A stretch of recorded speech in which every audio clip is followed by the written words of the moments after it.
guys, it's Kurt and Ben from the Fixed Fights podcast, and we have some great news for you today. We have partnered up with mybookie.ag to bring you the best sports odds possible. Yeah, just like Kurt said. And I'm pretty jazzed about this because MyBookie has like a ton of freaking odds, prop bets on MMA fights, NFL, MLB, obviously all the big sports, but we're an MMA podcast and MyBookie is going to help us out here with betting on those fights. And, watch our best bets episode. We talk about gambling, but just week in and week out, you can go to the website to bet on like basically anything, but obviously, especially the fights. Yeah, and right now is the best time to sign up because tomorrow, Poirier versus McGregor, number 2. You also have the NFL playoffs. If you sign up with our promo code FIXEDMMA, MyBookie will match your deposit halfway up to $1,000. Visit mybookie.ag. Visit mybookie.ag today. That's MyBookie, and don't forget to enter promo code FIXEDMMA so we can win you some money. Yeah, and just for the people out there, that's Fixed MMA, FIXEDMMA, and it's mybookie.ag, MYBOOKIE.ag.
What's going on, everybody? Welcome to another episode of Best Bets. This is the UFC 257 edition. I'm Kurt. I got my main man Ben here, and we're also joined by Bob Voss. Guys, what's going on? Not much. Yeah, just chill. Look, actually, a lot. I feel like we always say not a whole lot, but it's a fucking Conor McGregor fight tomorrow. There's a lot going on. Yeah. To quote the great Jake Hager, I am rock hard with emotion. I do have a phoner, and yes, I've been waiting literally all week to say that. So right there with you, Kurt. Well, it's the most applicable description for at least the co-main event, main event. Like those are both like, just hose me down after the fact. I'm gonna have a violence gasm this week for sure. Yeah, dude, I'm loving it, man. It actually got there too. Like no crazy shit happening. The only crazy shit, which we can talk about really quick before we get into these odds, happened, I believe, on the undercard. 2 fights were shuffled. Arman Tsarukyan is now going to be fighting Matt Frivola. I'm sure you guys both heard about the crazy stuff with Otman Altazar. He is not only a Zaitar. He is not only not fighting on this card, but he is also out of the UFC completely. I don't know if one of you guys want to take it away and explain the situation. I literally just watched the video like right before this. I mean, from what I also watched, I assume you watched the video of like Dana White explaining what happened. So when you go in the UFC bubble, and it's they keep that bubble especially tight after weigh-ins because that's like, you can't leave. They test you one more time for COVID before the weigh-ins, and then you're not supposed to like have any contact with anybody else in between the weigh-ins and fight time. And he like cut his wristband, gave it to, like, he's a 18-year-old sneaking his friends into bars and shit, gave it to some friends, I guess, teammates, whatever, so that they snuck into the UFC bubble. And then I don't entirely understand. Dana White was talking about these guys like scaling 4 balconies or something to get Yeah. into a hotel room and like with a doing mysterious bag. yeah, like that bringing a likely had bag in. steroids in it. I'm not putting words in your mouth, but just likely had steroids in Man, it. yeah, I don't know what was going on, but that's one of the wilder. Like, I can't wait to hear more details about like exactly what was going on. This sounds like something that happened at like Atlantic City in the early 2000s in the UFC, not like Yeah, 2021 at Yaz Island. Yeah, right. I mean, what an idiot though. I mean, you're not only endangering, yourself and the teammates, but you're literally endangering everybody in the bubble. The UFC's had a good thing going, and yeah, I mean, you get what you deserve, right? The guy was not very smart on his part, but nonetheless, I'm not sure what happened with Fight Island this go round, because in the past go rounds, it like was tight. literally no hiccups, like no I fights know. canceled, no nothing. Each fight card has had at least like one or two bounce off, which like everyone was like, yeah, let's go back to Fight Island because then we don't have to worry about last minute fight replacements. And here we are with 2 fights scrapped, but a new fight made from those 2 fights Yeah. within 24 hours of the fight. It's crazy, and yeah, we can talk about it a little bit later if we do like the odds, but they have Arman Sarukian as a big favorite over Matt Frivola, and Arman Sarukian actually missed weight too, so kind of a tough break for Matt Frivola here, but we shall see. Let's get into the juice, man. The meat and the potatoes. It is Conor McGregor and Dustin Poirier, number 2. They have the odds. I've seen them jump up decently in the last couple days. They have Conor McGregor right now favored as a minus 310 favorite. The comeback on Dustin Poirier is plus 230. I guess we can start off with just the odds right there. Do you like the fight odds just as they are? I don't, but also it's hard to. This is a hard situation because skill for skill, this should be much closer odds. But if Conor McGregor wins, like I think he's going to, he's going to make himself look like a minus 500 favorite. So it's like his way of winning is a devastating finish, whereas Poirier's way of winning is being able to drag it out to the later rounds and then take over late. And that's not going to look as good. But it's just the odds makers trying to keep you away from laying all your money on Conor McGregor, really. Let me ask you this, and maybe you don't have an answer, Bob, but I feel like for Conor McGregor fights, because they're so, they're obviously going to bring in a much more gambling money than any other fighter, basically. Where, like, do we typically see a ton of money come in on him late or against his opponent? Do you know, is there any sort of trend with him, given that he's like such a big star? There is one. They would be in Vegas because what would happen is when you get all of the travelers to come watch him, whether it be from Ireland or just everyone coming to Vegas, first thing they do is hit the sports book and lay massive money on him. Now, these odds were good, like because they opened with Conor McGregor at minus 180, and for me, that's even maybe a little bit low. So that's why it's gotten so crazy steamed at this point. And I mean, some money is coming in on Dustin just because he has a shot, and I think it was. I'm not sure if it's happened in the last few hours, but recently there was a pseudo interview with Khabib that talked about how Dustin has a chance late. So people are probably thinking, well, if the champion thinks, then let's hop on there. But yeah, in terms of late steam, there still might be some because when you're the most recognizable name on the card, let alone Conor McGregor, so the whole sport, you're going to have people that, like I know plenty of people that will get the pay-per-view because it's him and then last minute throw some money down. So probably by fight time, he might be as big as minus 350, minus 400. And that's just a lot of steam going to happen in the like over the course of the pay-per-view. So if we look at a couple of these props, Connor, Mystic Mac predicted a knockout within the first minute. The odds here have Connor winning in the first round as plus 170. I mean, if you're into the Mystic Mac thing, those are actually pretty good odds, no? Well, especially because obviously the whole shtick of like, I'm going to beat him in a minute, mainly because that's faster than he beat him the last time. It's like the only reason he said a minute. It's because it's going to be better. But the way they match up is the reason he has a good chance. I also like the fact that round 1 is plus 70, round 2 is plus 375, last I saw. So you could actually put a little bit on both. Obviously, the more money on that first round, and you could end up ahead either way if you're really confident in Conor. Because if he's going to win, it's going to be there. Because those first 10 minutes, while he establishes range and gets his game going, Dustin Poirier gets hit so much, and because like even against, I mean, there was one bad round there, but even against Max Holloway was landing on him a ton within those first 2 rounds, but he doesn't have the power of Conor McGregor. And even like Hooker has good power, but he doesn't have Conor McGregor power, and he won't be if he gets hit that many times by Conor McGregor. Even in the first round, he's going down. Like he's gotten better, but his only way to like if he was in all these fights as 3-round fights, not main events, Dustin Poirier's record would look a lot less impressive over the last few years. Yeah, that's a good point, and that's basically how Kurt and I kind of broke down the fight on the show this week. Was like, can Poirier survive the offense that McGregor brings in the first 10 minutes? And both of us kind of think no.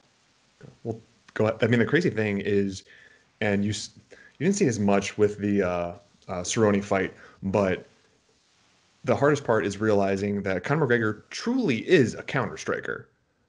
Him running forward, he's forcing you to throw. Him kicking, he's forcing you to throw. And he does a great job of kicking and making you fade one way and give an opening for his left hand. Because his entire game is geared towards him landing his left hand. And Poirier doesn't do great against southpaws, like in general. And he gets hit a lot by them. And that's the nervous point. And as much as people are upset that Conor McGregor isn't trash talking this time around, I think he's still doing mind games of being like, no, we're buddies. Yeah. Don't worry about it. And I think like, no, help your charity. Everything's all good. So he's not as high strung. And then he's going to shock him in the early goings. Like it's hard not to pick Conor McGregor and hard not to pick him by finish within the first 2 rounds. So I don't want to be like the guy that looks into body language, right? And again, like sometimes it plays out, sometimes it doesn't play out. But I don't know if you guys noticed, but I feel like I noticed a stark difference in Dustin Poirier as soon as he got to Abu Dhabi. Like, it seemed like he was almost not as confident in his interviews. He looked a little bit nervous, a little bit uneasy. He actually looked pretty damn good at the weigh-ins today, but even at, like, the press conference, like, it seemed like he was almost, like, stuttering over his words. Whereas Conor, I actually like this, like, humble, friendly Conor McGregor. I think he still looks super confident. Again, I don't know if you should buy into any of the sort of body language things, but I don't know if either of you guys even noticed that. I mean, I'm with you that I think that's McGregor still playing games. Like, I think everything McGregor does in public is with a purpose, and that purpose is to like win a fight and or build his brand. So I'm with you though. I like this version of McGregor, but I do think it's like he's doing it because he wants to, I guess, in effect, get Poirier's guard down. Make him feel friendly. In terms of the body language for Poirier, I don't want to think this way because I generally like in terms of this is why I think a lot of people are starting to pick Poirier is wrong. In terms of a person, Poirier is a fantastic person. He wins. Yes. In terms of a person, I love Poirier. I bought some of his hot sauce today because I like him so much. Like I shared the receipt on Twitter because it's just like at very least I'm gonna buy your hot sauce, man. Yeah. Maybe that'll do something. But so he's the better person, like all around. Like you can't, like he doesn't have any of these weird skeletons in his closet. He's been with the same girl since the Fightville documentary, and they have their daughter and everything. He's a fantastic person, but he hits these points of he has a confidence until his confidence is shaken. Yeah, and not a confidence shaken of he's getting hit, because once he feels your power, he knows he can go through the fray. He can go through the fire, and that's what happened in the Hooker fight. But what happened in the Khabib fight, and what I think is going to happen here, especially since he's already fought him, is you have confidence until your plan A isn't working. Like he knows he has to go through fire to keep things going. Once Khabib, like he's like, oh no, I know how to stop the first portion of the takedown, but then he transitions to another one, and then I'm down. I just can't get the guy off of me. It's like then he had like a short circuit. He had nothing else that he could do. And same thing, like when he's going to fight Conor, I think is like he's going to come through the fray. He's going to be like, I've taken damage from lightweights before, and then he's going to get hit a few times solid, and he's going to like, okay, I wasn't quite ready for that. And then I don't want to call him a quitter because he's not, absolutely not. But I think once his confidence starts to get shaken, he doesn't have near the offense he needs to in this one. Like everyone's like, hey, he needs to like get on him. He needs to slow the fight down and prolong it. I'm like, well, slowing the fight down doesn't drain McGregor's gas tank. Making him throw drains his gas tank because he throws everything in every strike. That's why it's so devastating. But if you're just gonna like pin him against the cage and he's just gonna like clinch, maybe some hand fighting, stuff like that, like that's not gonna tire him out. And then he's gonna be fresh in the 3rd or 4th round. So a couple props if you are on the Poirier train, and one of them I kind of like a lot. Dustin Poirier by decision is plus 600. Dustin Poirier by knockout, TKO, DQ, whatever, is plus 420. The one I really like, and again, this could be buying into past problems that Conor's run into, but Dustin Poirier by submission is plus 850. Now, if it gets into 3, 4, 5, and Conor starts tiring, if Dustin has a good guillotine, right? Maybe Conor hangs his head. We saw him shoot a bad shot against Nate, especially if it gets into like one of those dog fights that Poirier excels in. Do you like any of those odds? I Well, again, do, especially in a couple of the sports books for submission, it's already over 1,000. yeah, Like it's climbing. I do like that because I do think more than likely it's going to be a decision. Like that's why I wish I had one of these European books. I might have to get them because you could do these odds like submission/decision and get right. decent odds because I think that's more what he because I think if he rocks McGregor, he's going to be smart and he is going to transition to the back or do a guillotine and choke him out. And Conor does tap quick. Not that he's it just when it gets to the point, he's not going to fight through. But also if you're really into the big odds and also finishes type thing, and you really think he's going to take it on like fourth or fifth round, Poirier fourth round victory plus 2,075. Whoa. Poirier fifth round victory, 2,650, and even third is plus 1,625. So what I've done before in the past, it's bit me a few times, but like in the Pettis Holloway fight, I knew Holloway wouldn't be able to take the prolonged damage, and I thought he was going to be able to knock him down in the third, fourth, or fifth round. I was really thinking fourth or fifth, so I put some on fourth or fifth. I mean, I didn't think he was going to take him out in the third, but so I ended up blowing up in my face because I thought Pettis could last till at least the fourth, but he couldn't. But you get some crazy odds on that. You don't have to put anything down. It's like little chump change, but if it hits big. You can put like $20 or $10, and that is quite a huge investment. That way you got a little snake in the game if you think you could pull it off, especially if you're for sure that it's going to happen late like that. I mean, it's crazy because if you told me Dustin Poirier wins, I would say it happens in the fourth or the fifth round. Mm-hmm. Agreed. Absolutely. Because it's usually like, go ahead. No, go ahead. I was just going to say, even if something changes and McGregor, let's say, drops one of the rounds, whether it be the first or the second, he's really good at rallying one more time. You saw it in the Khabib fight. So he's really good at rallying. It depends which round off. So if he takes off in the third, he can rally in the fourth, but then you're really looking at a super gas McGregor at the end of the fourth, or because he can only rally for one round. I mean, this sounds bad, but like as much as like he's all about his McGregor fast brand and all that kind of stuff, he has about 7.5 to 10 minutes of like exceptional cardio. And then after he can take a round off, he can squeak out another 3.5 ish. So it all depends which round he decides to take off. And if you take off a round against Poirier, that's definitely not a good thing. No, especially because Poirier is going to get some momentum rolling. He's going to start tagging you up. Yeah, man, I love this fight, and I'm really glad that Conor came back for it and not some random fucking Diego Sanchez or something. You know what I'm saying? Like he's fighting an actual legit they could dude fight on his prime. OnlyFans and make a killing. Yeah, we were looking that up a couple episodes ago. Let's jump to this co-main event. I absolutely love it. I am so pumped that Michael Chandler is finally in the UFC. It's a long time coming.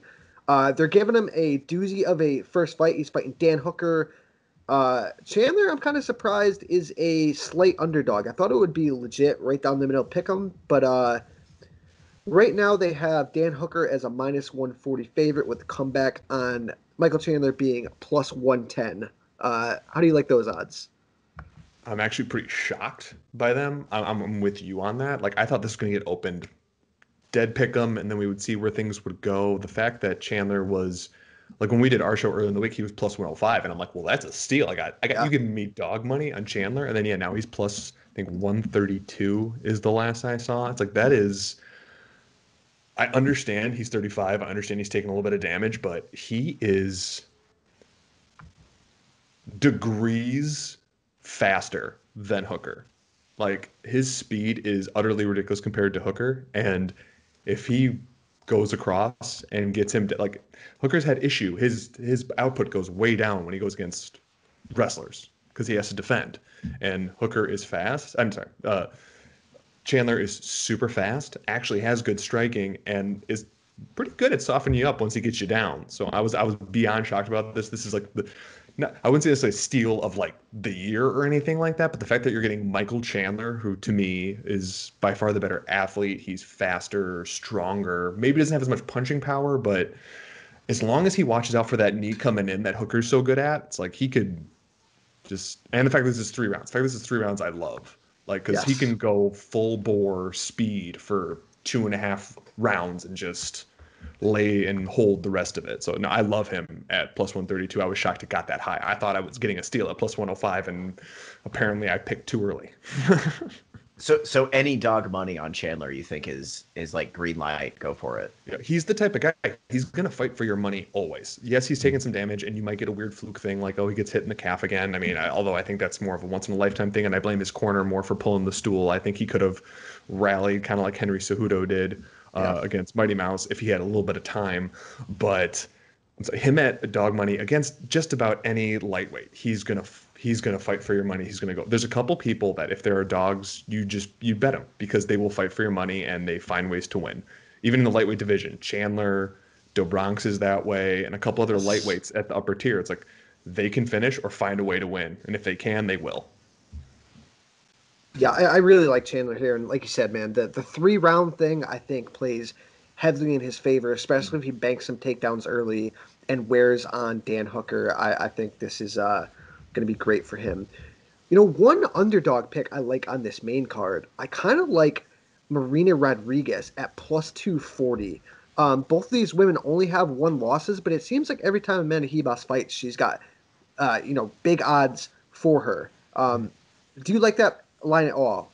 Marina Rodriguez at plus 240. I'd worry about the possibility of a sub, but similar in that situation, like if you would tell me what's the most likely victory for Ribas, obviously decisions in there, but subs pretty high up there if that's how she's going to win, and that's plus 300.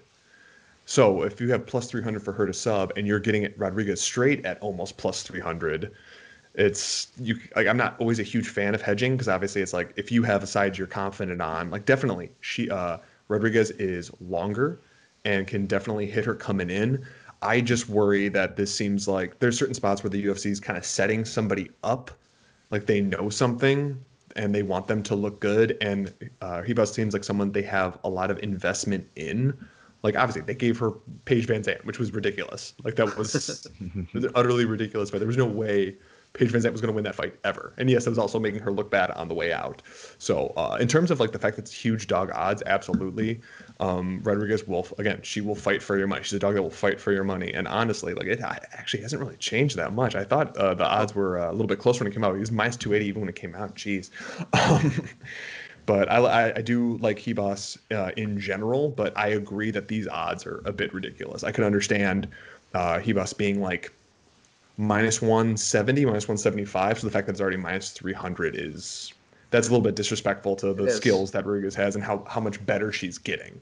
I think for me, because I'm with both you guys, that I see those odds and they seem extra wide just based on like the caliber of fighter each woman is. But I think stylistically, I think Ribas will get this fight to the mat pretty easy over and over and over again. So I don't know. I'd be hesitant even to lay money on the dog there just because I feel like Ribas has such a clear path to victory. Like you said, with his submission, Ribas by submission might be the way to go. Well, there's a hard thing, and I've talked about it on our show before. There's like an ongoing trend for the most part.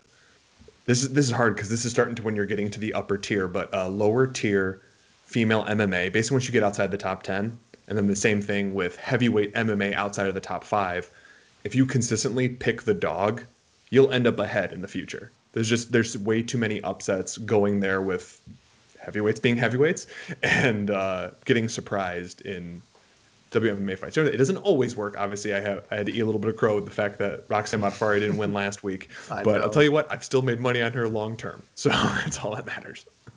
Yeah. Now, do you like any parlay pieces, or do you have any parlay advice for this card? One tricky thing, one piece. I mean, I thought he was going to be a heavier favorite, but I really like Muradov in this spot. The only issue is Andrew Sanchez is a really tough out for the first round and some change. So you're going to be grimacing a lot then. honestly, if you want just a little bit of add-on, and I'm pretty sure it's a sure win, and like Roundtree is just gonna murder Prochnio. Like Yeah. Prochnio likes to like in the first round run at you with his chin in the air, and he doesn't have a chin to do that. And this is Roundtree's retirement fight or whatever. But there's just so much steam, even on like in because I'm pretty sure if I need to check again. I'm pretty sure Roundtree in round one is like minus 110. It That was seems plus like one. a steal, even. Yeah, That seems like I a know steal. it was plus 170 earlier in the week, but that's why it's like if you don't want to get that specific with it, I mean he's minus 325 now, as low as I think I saw him at 310 on another book, but he's not, I never say lock, but it's like he's gonna win. Like there's just no way around it. So if you need a little bit of steam on something that you don't want to use, um, Evloev is way too high of a favorite for me to put into a parlay, even though Nick Lentz is like recovering after almost losing an eye. So Yeah, I feel like Evloev is another guy that's just like you could throw him into a parlay and it's just that is going to hit. I can't yeah, see any way that Nick Lentz wins this fight. Nick Lentz is was at 150 though. You never know. He's undefeated at 150. Man. I Technically, don't yeah. know, man. Wait, Technically.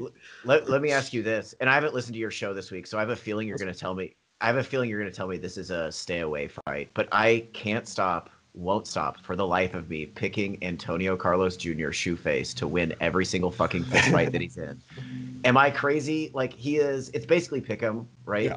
Yeah, he's a slight dog very, right now. very. So But he's anywhere from plus 100 to plus 110, depending on the book you're at. but is he just like gonna stay away always? But like with his jujitsu and his size and even his like his straight up wrestling is pretty freaking good for a BJJ guy. Am I crazy for liking those odds, or is this always just like stay away from him? You're not crazy because of who he's facing. I mean, no offense to Brad Tavares, he's fantastic. He has a solid Muay Thai game, and he's tough, but he has just got he is wearing all his miles. Whereas somehow, I can't remember where it is. I need to double check the age because every time I look up his age, I just laugh. Yeah, he's only Antonio, like what, like 31 or something? no, Antonio Carlos Jr. is 30. Right. What? Yeah. Yeah, and he looks like he's 38. It's Yeah, that it gi is. I know. jujitsu gives you the freaking wrinkles all over your face, like well, yeah, Lovato.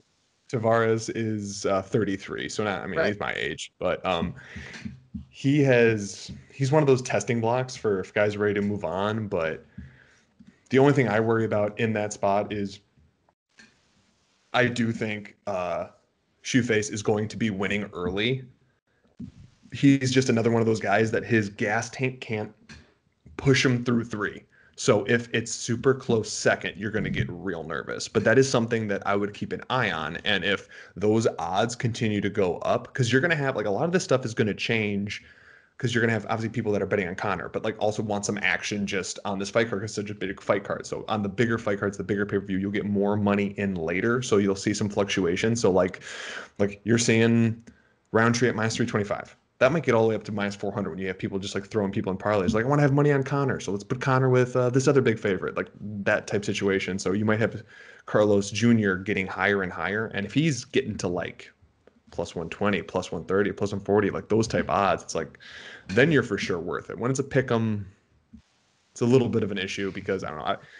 Some of that is I've always had a very low ceiling on Brad Tavares, so that's kind of where I side with you there. But I know my own bias on that one, so anytime I know my own bias, I try to stay away from just the fight in general. It's the reason I stayed away from the Chiesa versus Magny fight because I've lost so much money on Chiesa, it's not even funny. I've lost money on him at the Tough Live when he beat Iaquinta. Wow. Like I've perpetually thought he was gonna lose, and then every time I go that way, he wins like a decision versus Masvidal or something like that. I mean, we both thought he was gonna lose, so no shame in that. That was a tough fight to pick, but good shit, man. I think there's a lot to like on this card. Obviously, right at the top, there is a lot of money to be made. So we all hope that you guys make a lot of money this weekend and enjoy the fights. That's all I got. Yeah, same. Bob, thanks for joining us. Yeah. And if you want more info, although we're recently getting taken down on YouTube because of copyright infringement from UFC. But if you want to, if you want to watch us, we have we're at the MMA for Money show. We're there on iTunes, Spotify, still good, and we're on this new thing, Haps. It's kind of like what Periscope used to be, but so it links everything together. And that one, they haven't taken down those videos yet. So if you want to check us out on those.